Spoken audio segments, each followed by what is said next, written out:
we're here to talk about the parent's role. And you heard me talk about just a moment ago who are the main players. So who are the three main players? What are the legs of the stool? Students, school, and parent, okay? And everybody plays a role. And we've seen this happen. When one of the parts is weak, things don't work. So everybody, and it's, what is the number one challenge, I think, of being a parent is finding a balance in what you do. Don't you find that challenging? You want to supervise them, but you don't want to, choke them, and at the same time, you don't want to be too permissive. How do we find that sweet spot? And you could say that about every aspect of being a parent, from the time they were little to, the time they're 40. I think that really is, the work of being a parent.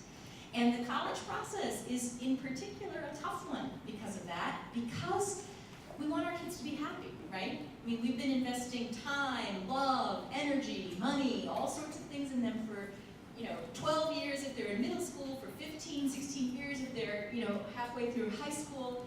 And we have so many hopes and wishes and dreams for them. And sometimes we watch them fall in love with one or two colleges, and we want it to work out for them, and it's tough. It's an emotional process. So being aware of that is so important. But again, what I said earlier about the optimism, letting your child know that you have an unshakable belief in the fact that things are going to work out. Has anybody been through the process already?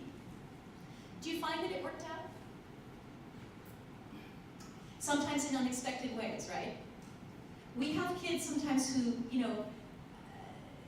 we think about 80% of HB girls will get into their top choice, or if they rank them by group, one of their top choices, so it's a good group. But sometimes a kid gets into her third or fourth choice, and that's where she goes. And almost without exception, I get that kid to comes back the next year and says, Dr. McCue, I bought you a t-shirt, from my college, because remember how I cried and I was not sure if it was the right place, and now I cannot imagine being anywhere else. And that's why I said we can't imagine coming into our jobs and smiling and loving it if we didn't know that that was the truth. So take it inside, parents, really and truly, and help your child understand that. That's an important part of your role. So, lots of middle school parents in here. When should you start talking about college? Middle school is a fine time to start talking about college. The key is, again, getting the temperature, finding the right balance. If you talk about college and then your kid figures out a way to exit the kitchen 2 minutes after you bring up that conversation, they may not be ready at that moment to talk about college. It might scare them. If your kid has been looking at colleges since the 4th grade, they might be more amenable to that kind of conversation. But if your feeling is, we expect you to go to college, we're going to support you in that process of applying and helping make it possible for you to attend college, that's a great message to be sharing all along the way, whatever grade they're in, because even in middle school, you can't wake up and all of a sudden be like, I never, learned a single math fact from 5th to 8th grade, and now I want to get on the honors math track in high school. That can be hard. The good news is we always say, and this is the beautiful thing again about teenagers, it's harder for us in our 40s and 50s and beyond to do this, but the amazing thing is that middle schoolers and especially high schoolers, they can reinvent themselves on almost any day of their high school life. They can and do wake up one day and say, I'm going to take a different path. And usually, it's a better one when it comes to the college process. And having been a college admissions officer for 10 years, there is nothing a college admissions officer loves more than that story of the kid who caught fire halfway through 10th grade and really came into their own. And the transcript is, looking like a whole new picture than what happened in 9th grade, et cetera, et cetera. So, if you're sitting here thinking, the fire has not caught my 11th grade son or whatever, which is very possible, keep supporting them, keep letting them know, that you're there, and they can really change. But they do need to, they need to know what it does take and what matters to them. So why talk about college? Now, as I said, you're laying the foundation for future success. It's really important, and this is a tough part, not to make High school, all about strategizing.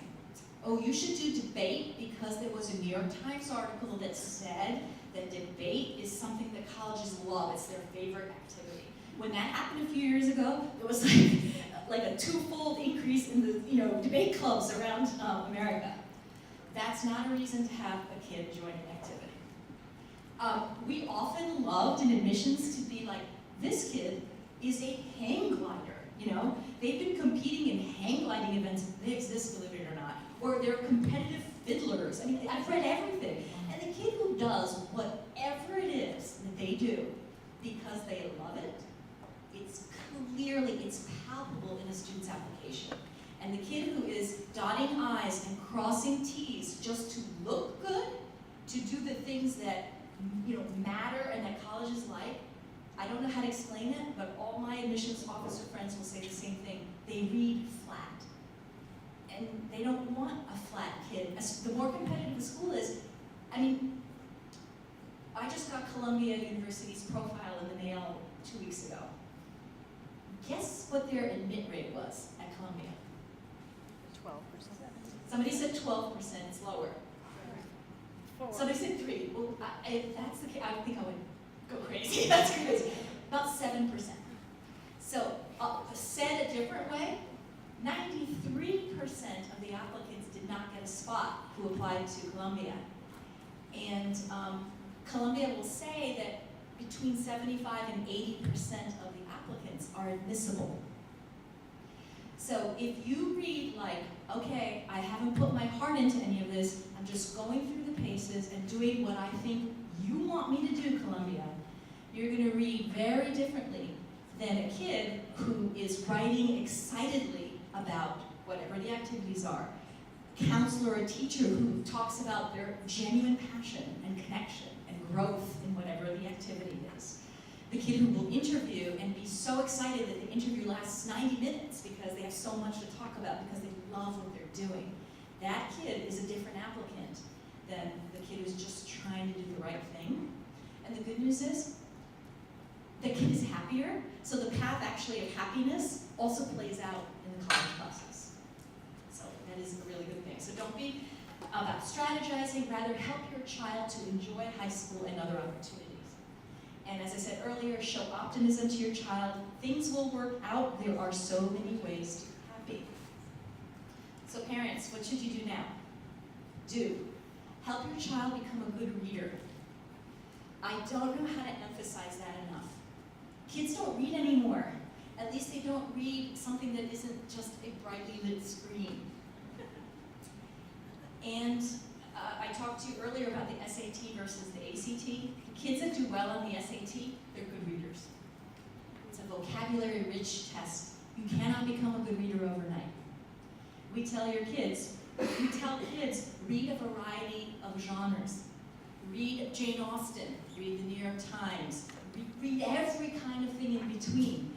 We also tell our kids, get into the habit, just for the joy of it, to read for pleasure for 20 or 30 minutes every night before bed. Calm your mind, turn off the screens. Can you imagine it? It makes such a difference. Next, foster a love of learning in your home without overwhelming your child. That means you don't have to play Mozart 24/7 or, but let them be exposed to sort of the beauty of being a human and all the things that make us human, including the arts and writing and everything else. Play an active but not domineering. That balance thing again, which is so hard. My youngest is 20 and I still find it hard. It's really a challenge, I think, for all parents. So play an active but not domineering role in your child's education. Help them problem solve. If you step in to solve every problem your child encounters, the implicit message is, I don't think you're capable of solving this yourself. I'm going to step in every time and fix it. Now sometimes a problem is too big for them to fix and you need to step in. Haven't we all had to step in? I mean, there are kids. You can't be like, well, you're 12, good luck with that. You do have to step in. But again, it's finding that balance. The kid who comes home and is like, that teacher, I got a C on that test. if you're like, let me talk to the teacher right now about that C, you're sending a message that is a really tough one for kids. They go off to college. Now, so many colleges in the last 5 years have established a parent liaison office to deal with the over-involved parents at colleges. And I don't know if you've read this, but I've read this for the last few years. Every time I read it, I think I am hallucinating. This is not happening. Parents who try to negotiate raises and job offers for their children in the professional world. And there are some corporations, remember Bring Your Daughter to Work Day? Now some corporations have Bring Your Parent to Work Day. Because the parents are so invested in their 24-year-old kids. Okay? Now, it's crazy, right? But then ask yourself honestly, am I doing a tiny smidgen of this? Because I asked myself, I'm like, if I am, I'm going to stop it right now. Okay? Because again, it doesn't serve your children in the long run. Discuss the financial aid picture with them. The most heartbreaking thing for us is when a kid discovers that the thing that she's been working towards and tried to do early decision and then got in, and the parents are like, no way, it's just not going to be possible financially. There's nothing wrong with setting limits and being explicit about what you can and can't do. You need to be honest and share it with them. It's a tough conversation. Sometimes it's the first real financial conversation a family has. Kids need to understand that they may need to borrow money and what that means. I've had to have conversations with kids when I literally said, I am begging you on my knees, do not go to this college because you are going to borrow $100,000 to go to this college. And that is, I think, crazy for a 22-year-old. Other options where they would borrow, the national average is $27,000 for a four-year degree for a student to borrow. So it's fine to have limitations, but think about what they are and share them with your child. Also, give them opportunities to explore colleges and let them drive this part. As I said, if they turn white when you suggest going to visit a school, maybe they're not ready for it. But at the same time, sometimes we have kids who literally cry and they say, we keep talking about going on visits and I'm about to be a senior and I still haven't visited anything. And I don't know what I like. We often say, college visits are transformational. We have kids who come back from spring break, their first college visits, they're like, well, I discovered that I need grass on my campus. That sounds silly, but you know what? It's an important thing to know about yourself. And if you can't get on a plane to the East Coast or to California or wherever your kid might think they want to look, please drive 45 minutes to beautiful Oberlin College, or 2 hours to Ohio State, or 20 minutes to Case, or any of our local schools, and you will see what an urban university looks like, what a small liberal arts college looks like, what a major state university looks like. Sometimes a kid walks onto any one of those campuses and says, and this kind is not for me. It's nice to discover that without getting on a plane, okay? And then finally, again, you've heard me say this before and you've only known me less than an hour, let your child be the leader of the process. Okay, please don't. Don't tie your happiness with your child's college success. It's tough, guys. It's so hard to be a parent. I mean, sometimes my husband look at each other, and we look at each other like, so what were we thinking? Okay. The college acceptance is not a report card on your parenting. I mean it. It's not. My husband teaches at university school. So he's in an all-boys environment, I'm in an all-girls environment. And sometimes we're like, are we even in the same field? Because boys and girls are so different from each other. And each individual kid is different from the next kid. So, kids cook at a different rate. Some of the most interesting, amazing adults I know are people who didn't take a traditional path. Maybe they went to college a little later. They did other things, and then the fire hit them, okay? Next, do not fill out applications, write essays, etc. The stories I could tell you from the other side of the desk of what friends have said. Parents who forget all of a sudden in the last paragraph that they're not impersonating their child anymore, and they start writing like a parent and submit the essay. There are sometimes kids who don't know where they have applied to college because they didn't apply to college, their parents did. And I have to be honest, sorry moms, it's often moms. We know a situation where dad's secretary filled everything out. Again, depriving your child of a real opportunity to take ownership. And the implicit message is, you can't do it. We don't have faith in your ability to do this. Don't say we are applying to college. That's the biggest pet peeve of kids. The other thing is, at like cocktail parties or whatever, do not, you may be so happy that Joey has an 800 on his math SAT. Do not tell people the good, the bad, or the ugly. It's his stuff. They're her scores, her GPA. It's her GPA. You may think, I'm so proud, and she may think, I'm not happy. Whatever it is, it's hers. So let her own it. And please don't have, by the way, none of this is said in a critical or accusing way. I think you understand that I get how hard it is to be a parent, and all of us are, we want to just do all the right things, but we sometimes, this stuff is confusing and confounding. And don't have one specific college in mind at this point, because the kid typically doesn't know, especially the middle schoolers, and quite honestly the 9th and 10th graders, they don't know who they are yet. They really don't. And that whole thing between 10th and 11th grade that I mentioned, it's amazing how they change. So let's see who they become. So what can we do now, parents? Summer exploration. Oh, I'm sorry. Co-curricular activities, not too much, not too little. Give them opportunities, expose them, let them choose what they love. Be aware of the differences in college admissions between then, like when we were applying to college, if you applied to college in the United States, if you went to college, and now. I hate to tell you this, but if you went to a pretty competitive college, chances are excellent that you could not get into it today.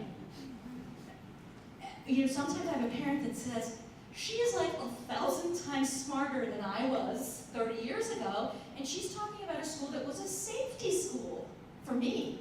It's like, those days are gone.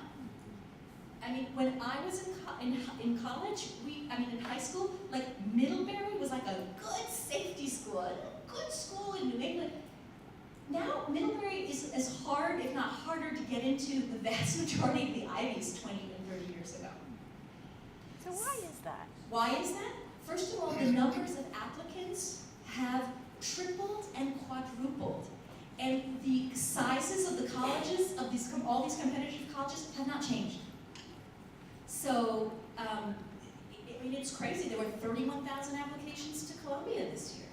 I bet in the 80s, it was, in the teens, if maybe 12,000, maybe 10. That's the kind of growth there's been. And the population of applicants is a global one. And which is great. They want kids from 50 states and 100 plus countries, because everybody's experience is enhanced with that kind of interesting diversity. So that's why it's become harder. Curricular decisions, as we said, make good choices. Don't drop disciplines too early. Visit colleges informally. The internet and books, again, FIS Guide to colleges and Insider's Guide. There are two, go-to books. FIS Guide, he used to be the former education writer for the New York Times, and it's a nice mixture of objective and subjective information. And the Insider's Guide, again, Yale Daily News kids write it, and it's very much from a student perspective. Important thing to know, the websites of colleges, a lot of kids are like, I'll do my research on the college's website. Those are commercials, guys, okay? They try to portray who they want to be to the outside world. It's their public face. But when you read the FIS Guide or the Insider's Guide, you get a kind of a better sense. And there's Unigo that I mentioned earlier, unigo.com. As I said, sometimes frightening what you read, but great first-hand information from students. And as we said, using the summer exploration. Okay. Support and encourage your child Do not relinquish your role as the advisor. They still need you. They need you forever. This is what I'm learning. They can be in their mid-20s and they're still calling and asking things, and I think like, I didn't do this to my own parents. Like it was like the weekly call to home when we were away from college. That, you know, these kids, they text home like 3 times a day. It's just different how parents and kids are. So you don't want to relinquish your role as advisor, but you don't want to hijack the process. It's the balancing act, as I said. And when you visit colleges, take the back seat. Let your child ask the questions. Take a step back and let them lead.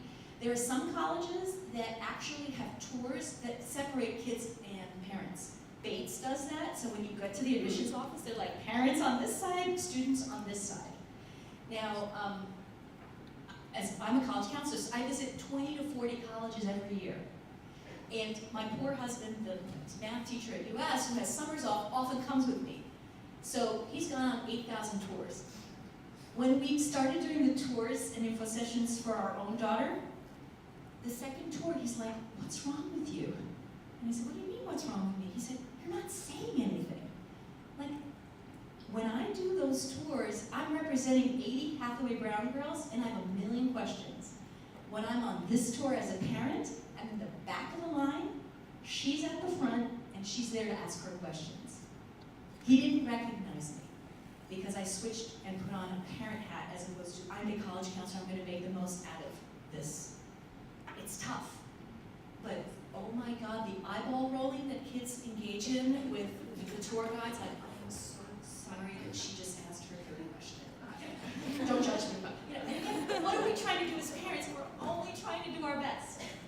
But do know that this does make a difference.